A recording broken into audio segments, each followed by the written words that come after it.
Right then, video 3, I think it's going to be the final video I'll play with this deck, at least for tonight. Deck's kind of been fine. I'm not going to go through it again. If you want to see the sort of detailed deck tech, I say deck tech, it's me reading cards and working out what the deck's supposed to do, but we'll go through pretty much every card in the main deck and in the sideboard in the first video. So the first sort of third of that video is me going through the deck, sort of trying to evaluate what I'm going to be trying to do, what's going to come out on curve, sort of what the game plan is of the deck. We'll jump straight into this third and final game. First game, we only actually got one game against the opponent, who then conceded. You get that in the practice rooms. There's no investment financially or sort of otherwise, so sometimes people just quit halfway through a round. We were against the Soulflare deck the first game. They should have just beaten us. They conceded for some reason, and then when we came back after the first game, they just had left anyway. So not sure what the matchup would have been like there. It would have been interesting to see post-board where the Rest in Peace would have kind of done for them completely. Seems like a kind of toss-up. It's kind of two aggro decks trying to beat each other before the other one. They probably get the edge with lifelink, etc. But yeah, it would have been interesting to see how that one would have played out. Second round was just absolutely top-level play from me and the opponent. So first game, I think the opponent won. That was fine. I conceded when they just got ahead. Second game, opponent cast 3 Champion of Dusks in total in the game. Third one, while they had 2 other vampires in play, so they were on 3 life. It came in and it drained them exactly 3. So it was just the opponent fell into our cunning trap really. Killed themselves. Third game, I had about 20 seconds left of my last turn. The clock paused a couple of times because my computer's slow. I probably wasted time chatting about things earlier in the round, so I've got myself to blame. But yeah, Boros Charm in hand, opponent on 2 life, cast it. Clock went to 0, they won. But it was just all round great play from everyone in that second round. I don't even know who you give the win to there. This seems okay. We can go 1-drop, 2-drop stuff. We got untapped mana, sort turn 1.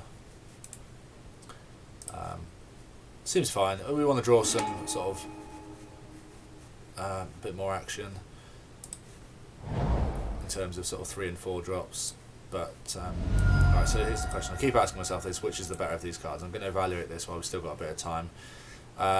This one pumps either way and gets trample. This one you can shrink it to regenerate.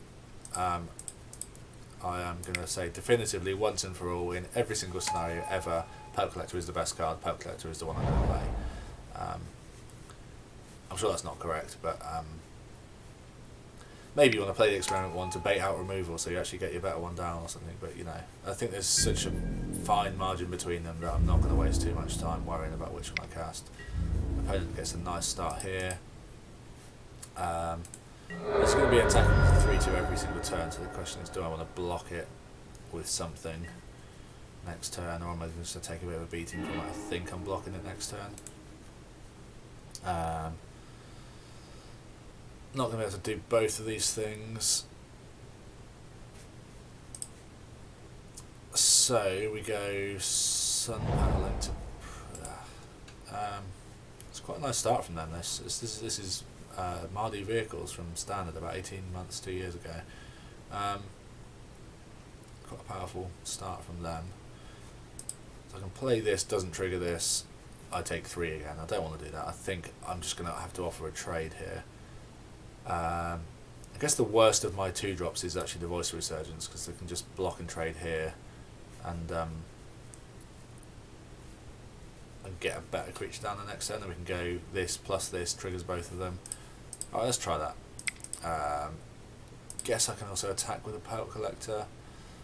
Means they get an attack in with a bow mat though, so no, we don't do that. We're on the defensive here, we're on the draw. We want to kind of preserve life total a little bit. They've had a good start. I'm hoping this maybe even stops them attack. I guess they're going to attack with this. It's a 1 mana 3/2. It could probably also just go like removal spell, swing with both. Deal something here. I don't know. They yeah, it'd be interesting to see what they're playing here anyway. I'm going to assume they have some kind of removal in the main. Yeah, playing colours which lend to that quite nicely.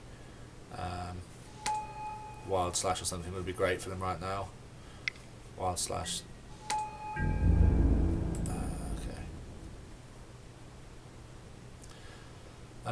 So all that stuff's got +1/+0. Bowmat's going to trigger. I kind of want to take out the Bowmat now while they're on a few cards in hand. So I think I'm actually going to just go double block, block. Then they're left with puny creatures. I'm still on a decent life total. I can cast stuff again. So it's kind of irrelevant what I'm blocking here. They're going to flip this. They already have flipped this, so yeah, whatever. Is this Surge? This Surge is going back to their hand, right? And get an extra bonus 1/1 out of it as well. I think they Surged this. I can't read it. No, they didn't. Okay. Playing a land that doesn't hurt us is a nice start. They get a clue off of Thraven Inspector. I think this is fine though. We just cast this.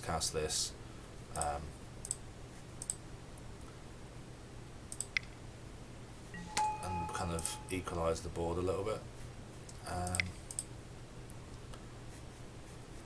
What am I doing? This. Choices in between these, not much difference. Let's get this one down. We can attack with a 3/3, or we can just block with it.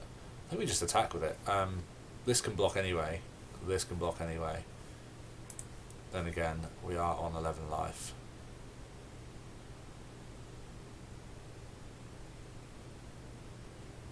Oh, this is Surge. I was thinking this was Dash. This is just a completely different ability.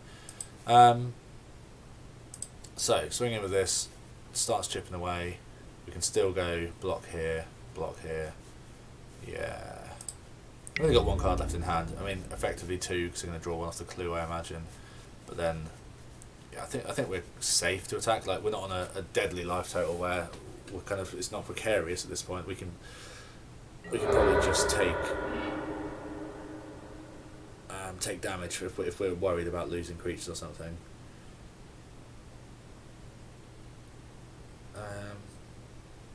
Yeah, okay, I think we're in an okay spot. Imagine they're going to sack the clue before they do anything yet. I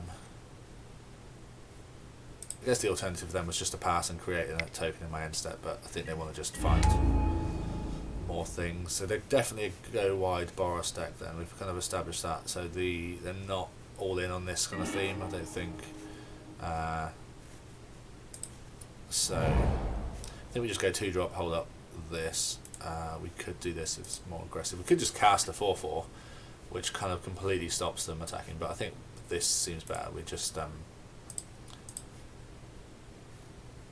yeah, well then if we do it this way round, then we try and tap my mana correctly. This triggers an extra time. It can actually regenerate now. Do we want to attack with the 3/3?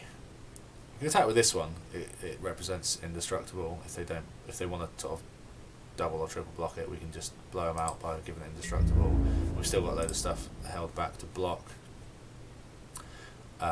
This one would trade with 2 creatures as well, so maybe we just go aggressive here. We've got 7 power and toughness on the defensive. If they want to go block here, we just trade. It's a 2-for-1, whichever way we look at it. This is cost less, I suppose. Maybe we don't attack with this. Maybe we just get it up to a 4/4. We have to remove 2 to regenerate it. I think we'd just be patient with that one. Just swing at the one that we can definitely protect. I mean, sure, I can cast this, but I don't really need to. Yeah, I mean, I think I'm fine. Doesn't matter which order I assign those. I think I'm fine just using my mana and 1 life to kill 2 creatures. Activate.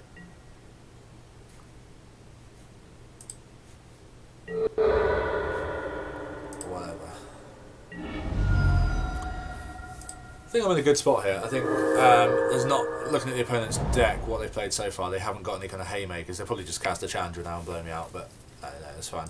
I think we're just going to outsize them. I think in a few turns time we're just going to go swing with everything, huge amount of damage, or even just chip away. This every turn seems good.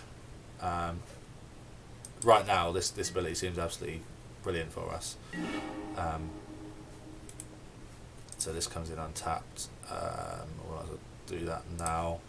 We can give this. We could just pass and give that monstrous end step. We could do that in combat. Hexproof Indestructible seems kind of cool. We could swing with both of these. They can then kill one of them essentially. That would be a blowout. Then we cast this, and then they're all 4/4s, and nothing happens of the sort. They then activate this, so they have got 4 power attacks, so we kill all 4 of them. I think whatever happens in that situation is pretty good for us. I don't think we want to be going stupidly aggressive and like swinging with everything. But I do like the idea of swinging with both of these. I think I'm being kind of aggressive with this, but I think that's fine. Let's go for, if we swing with this as well, let me just hold this one back, just to sort of disincentivise them from being able to attack at all. They just can't attack through a 4/4. Can't really attack through this as well. I can just block and regenerate. I can't really be aggressive with that, so I could just swing with this. Don't think I'm opening myself up to too much. They might have some kind of go wide anthemy effect.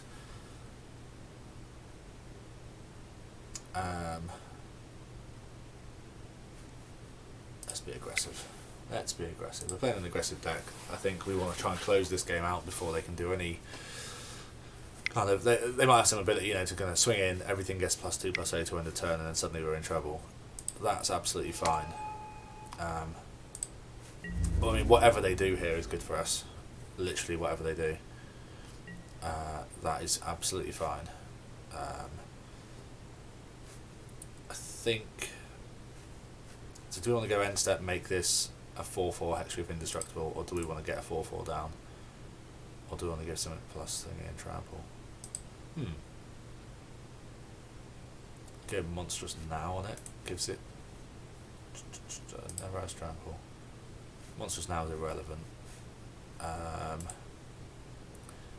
This is irrelevant. So the question is, am I making this monstrous in their end step? Doesn't seem that relevant. I guess +1 Hexproof Indestructible, so I can do that next turn. I'll just play the 4/4 post combat.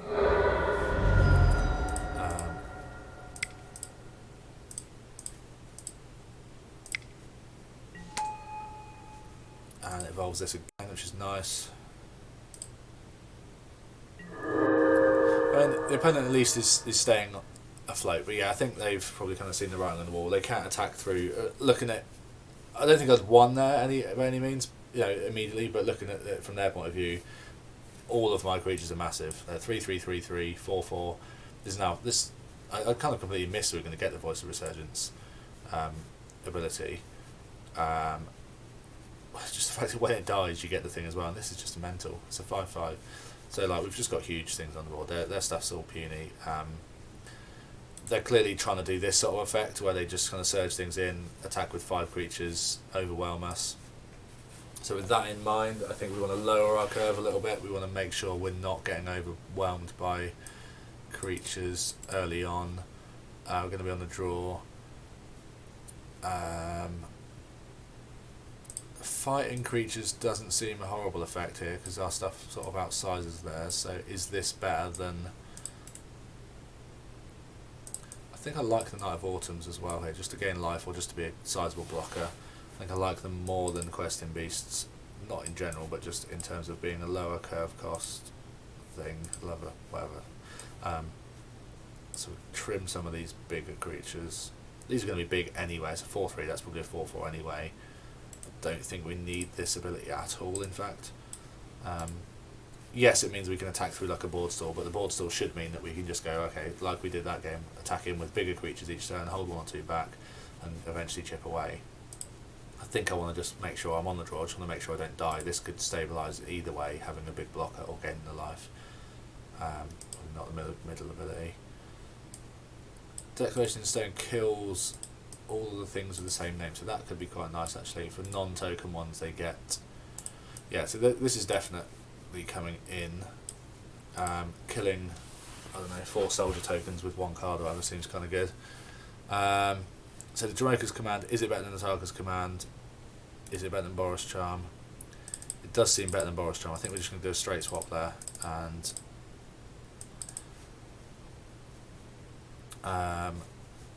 Boros Charm's good, but giving stuff indestructible is really not as relevant because our stuff's bigger anyway.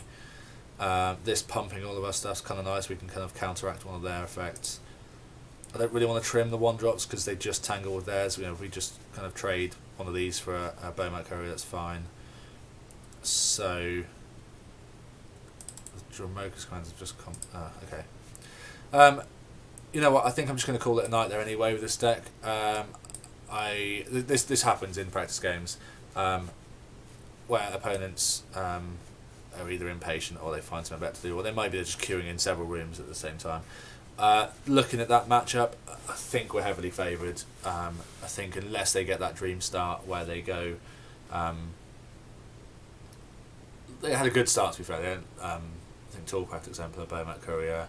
If they had kind of like a wild / second Bowmat Courier into I don't know, something like a Heart of Kiran or something they used to play in those decks or something. But you know, like they could have had to start and carried on that momentum, but they kind of petered out. They didn't have any way of sort of forcing 3 damage. If they had something which could like pump something and give indestructible, or allow them to keep up that kind of velocity, we go down to 11, and then we just stabilised quite easily. We're just going, okay, we'll just put a couple of big dumb creatures in the way and try and get through that opponent. They didn't really have any reach. They didn't have any evasion. So yeah, I think we would have won that one. Overall, I think if we call the first round a loss to the Soulflare deck, we lost the first game, and then say we're going to trade post-war games. So let's say theoretically we would have lost that one 2-1. Second round, again in theory, we would have won that one 2-1 if it hadn't have taken us 22 seconds to our last turn, which in paper you just go attack with this, cast this. That takes half a second instead of having to click. The computer freezes. Opponent had, I think, a Mutavault untapped, 1 card in hand, so you know, obviously had no responses to it. I would literally go to turns, okay, cast this, game over. But you know, I miss paper Magic.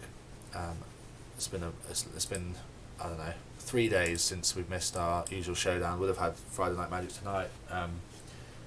It's just much better than playing online. Mana Traders is a bit of a godsend now. I've had an account for a little while, so I've got sort of a slightly discounted thing, and you can just quite easy. Let's go for a little. Seems we've got a little bit of time left in this video. Let's have a look at Mana Traders.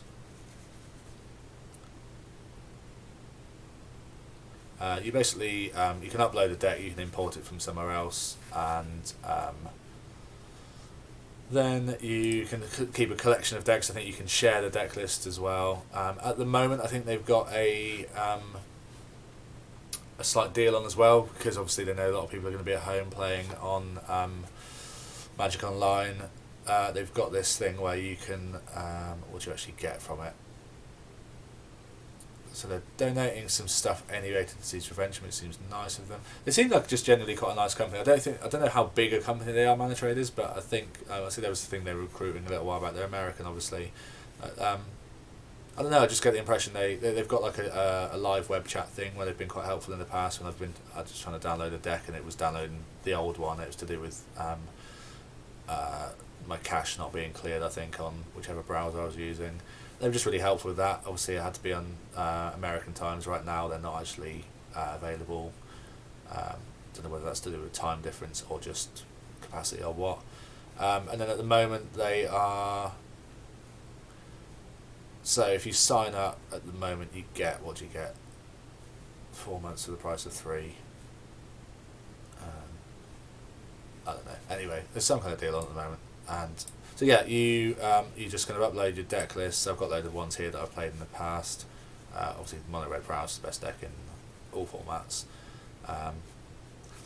So you upload it, you can type in the cards, you can search them. You can't search by sort of text or anything, but you know, you load your cards up. Usually you just go upload, you can import a text file, or just type in card names or whatnot. You get sort of a, depending on whether you've got like a bronze, gold or platinum or whatever it is thing, you have a limit. Basically any standard or pioneer deck, usually with the package I've got, which is something like £30 a month, has gone down a little bit because I've been with them for a little while. You get essentially, so this is like £160 worth of cards. No, this is mana hours, so the deck is, you can actually see how much this deck is. But anyway, most decks in Pioneer and Standard you can get. Modern, I tend to play the kind of budget decks anyway, but the sometimes you might go over that, so you'd have to upgrade a little bit there. But it's usually quite simple. You just click Rent Deck, you put your sort of Magic username in and stuff in. It just gives you a trade. Essentially, you just trade the cards from them, and when you're done with them, you trade them back. And yeah, you can basically kind of play with whatever cards you want to play with. It gives you a chance to try out decks. I was looking at this deck earlier. I was really like, oh wow, this deck looks great. Let's buy all the cards straight away. Let's go on to MTG Card Market, which I've just signed up an account with. I could start using them because they're a bit cheaper than eBay, or go to eBay, buy all these cards straight away, and in 3 months, 6 months time, whenever we're back playing Paper Magic, I can play this deck in Pioneer and it'll be nuts. And I played it a little bit and I think, you know what, it looks better on paper than it really is. It's nice. I don't think it's a bad deck at all. I think it looks good. It's got a lot of interesting lines to it. It's got some nice sideboard options. It's got cards that I like as well, which is good. It's got Pelt Collectors and Bronzehide Lion's a new one. They're kind of cool. It's got Quest and Beast, which is just great. It looks good. It is good. It's got Rekindling Phoenix. These just 4-drop powerhouses. Chandra, which is just the best planeswalker ever. It's not obviously, but it just looks amazing. It's, when I first started playing competitive Magic, this was like the standard card that I looked at and just went, ooh, this is nuts. It does everything. It looks brilliant. It's just this absolute premium card which does everything. So yeah, I like the deck. Haven't given it a proper run out. I've only actually had sort of 4 games over those 3 matches. But if we call it a theoretical 2-1, I think that's fair in terms of the power level of the deck and in terms of how those matches went. Really, it's about as good as I thought it would be. I don't think I'm going to sort of pick it up anytime soon, but then I think the mono green ramp deck looks pretty good in Pioneer at the moment. But anyway, I will stop rambling. We'll leave it there for this video and probably upload another one in a couple of days. Probably a different format, probably a different deck. I will have a look, see what's out there at the moment. Might just go back to the mono red prowess, but watch this space and you will see what I come up with next. Cheers, mate.